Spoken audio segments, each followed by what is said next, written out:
I can't necessarily say that it's a pleasure to be here because it's not a pleasure to be here, but we need to be here because it's a necessity. I'm Korey Dean. I'm the founder and executive director of the Man Up Club, which is a mentor leadership organization for young men. Yeah.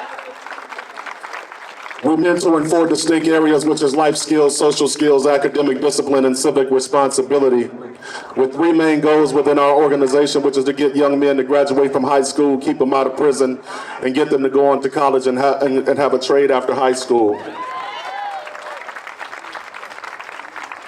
I wasn't supposed to speak today. I was asked to speak, and so I just want to share a couple of things with you that I jotted down just really quickly. It was said that thoughts and prayers are not enough. But let me submit to you that this battle that we're fighting, you cannot fight this kind of battle without thoughts and prayers. I understand the perspective in that we have to take action, and we're going to take action. That's why you are here.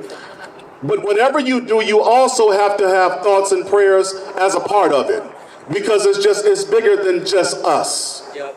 So I want to emphasize that.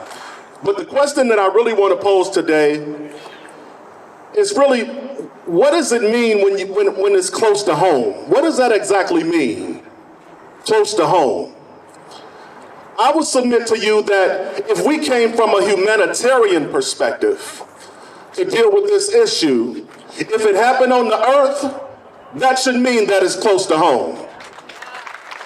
Because we're humans. And it's about the human race. If it's in another country, that's close to home. Because on this earth, we should be brothers and sisters. Despite our political affiliations, despite our economic situation, despite our class, despite our race. But what is close to home? It's close to home because it happened in the United States. Is that what close to home means? Is it close to home because it happened in Minnesota? Because if whatever happened here happened somewhere else, we should have the same empathy and sympathy, and we should have the same movement and the same motivation. Because think about it, if Minnesota's just close to home, then what happens when you move to another state? Then that becomes close to home. Is it close to home just because it's in Minneapolis? Is it close to home just because it's in St. Paul? Is it close to home just because it's in North Minneapolis? Or is it close to home just because it happened in South Minneapolis? Or do we just think it's close to home because it may have happened in a suburb? I want to challenge you in regards to close to home. Because close to home is where the heart is. That's right. And if we love people, anytime somebody's hurt, no matter where they are, that should be close to home. That should be close to home. When we're dealing with gun violence, it's not about a political affiliation. When I'm mentoring young men and they're faced with guns on a daily basis and don't know if they're going to make it home the next night, they're not a Democrat or a Republican. Those kids who just got murdered, they wasn't Democrat or Republican. They were just children. And we have to love on our children, regardless of where they live, regardless of what color they are, regardless of their class. We have to be able to activate like this all the time. All the time. Not just from a selective standpoint. We need to operate as human beings who love each other. Yes. I am a Christian. I'm bold about that. Scripture tells us to love each other as we would love our neighbor as we would love ourselves. If we just practice that one particular principle, we would have this whole thing solved. And I'm going to tell you that the loudest voice in the room is not always the smartest voice in the room.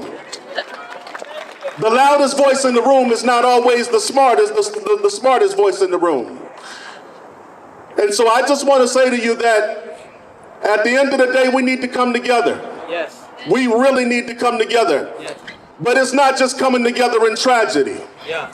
When you see somebody that don't look like you, don't talk like you, and not from your neighborhood, we need to be able to embrace each other. Because that's how we solve this problem. My problem is your problem. Your problem is my problem. So let's work to solve these problems together.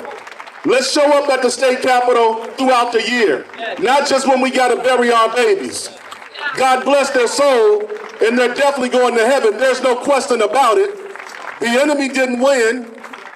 The young man that murdered these kids, they didn't win. He didn't win. That's right. I know some of y'all think he got off easy, but there's another day coming. That's right. He didn't get off easy.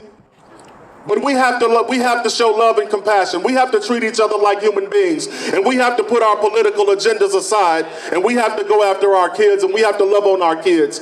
Last thing I want to say is that we cannot just promote negativity. We have to be conscious about what our kids are dealing with.